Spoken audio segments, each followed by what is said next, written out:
Now, the Tuscaloosa Chevrolet Sports Update with WVUA's Gary Harris.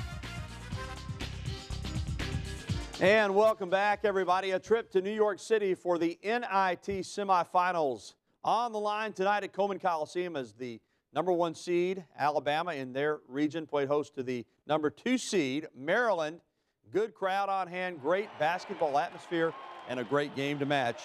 Maryland's got an awesome big man inside. Alex Lynn had 15 points and 13 rebounds. He was hard to handle. Maryland was up by 7, 31-24. But in the second half, Alabama comes back. Levi Randolph, throw it down, fella. He had 15 points and 4 rebounds. Alabama was down, it seemed like 3, 4, 5, 6 the whole game. But they just kept hanging in there. They go inside here to Nick Jacobs. Jacobs scores the deuce in the paint.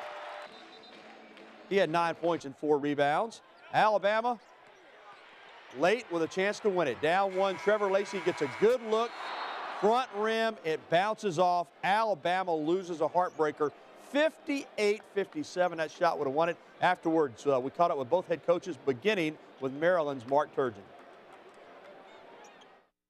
We know Alabama's a good team. I think they've won 12 or 13 at home. They were undefeated in the SEC. And I thought the crowd was fantastic. And I thought it was a high-level basketball game. Intense, two teams really defending and playing hard. Team struggled a little bit offensively. We turned it over. They missed some shots that they might normally make, but in the end, it was a great game. The challenge for us was in the second half was to try to flip that and get the momentum back in our favor. Focus more from a defensive standpoint in terms of what we needed to do. You know, when I look at the effort that we gave in the second half, certainly Maryland did a great job and they were able to extend the lead, but our guys never stopped fighting, never quit. I thought gave great effort and gave us a chance at the end, and as a coach, that's all you can ask is to have a chance. Bama finishes its season 23-13. Red-hot Alabama tonight at the Hoover Regions Park, taking on UAB, and the cold weather cooled off the Tide's bats. Alabama played great defensively and pitching. They throw out the base runner there at first base. In the bottom of the third with the bases loaded, take a look at this. John Frost lines a single off Tucker Hawley back through the middle, scoring Jeff Schalk. That made it 1-0. Enjoy it, because that was the only run of the ball game. UAB had a chance for more, but Hawley gets the double play ball off the bat of Tyler Mims. Hawley pitched a good game, deserved a better fate. He took the loss in this one. Alabama had a chance in the top of the sixth. They had the bases loaded with 1 out, but Austin Smith strikes out, swinging off Corey Eller. Then Kyle Overstreet pops out to third in the threat. Alabama never threatened again. The Tide managed only 4 hits.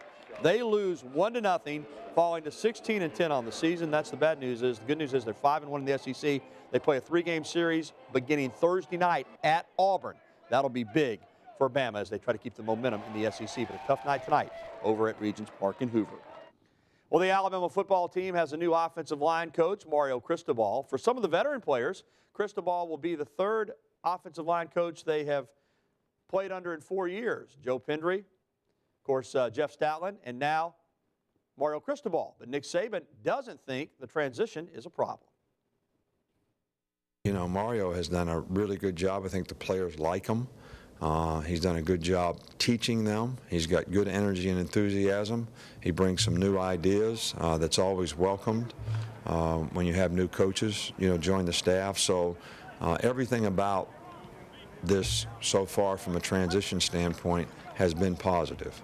But, you know, that's a work in progress too. You know, I mean, consistency and performance over the long haul is what's going to be important, you know, to helping us develop. Of course, the Alabama football players, like the entire student body, on spring break. They won't practice again until next Monday, April the 1st.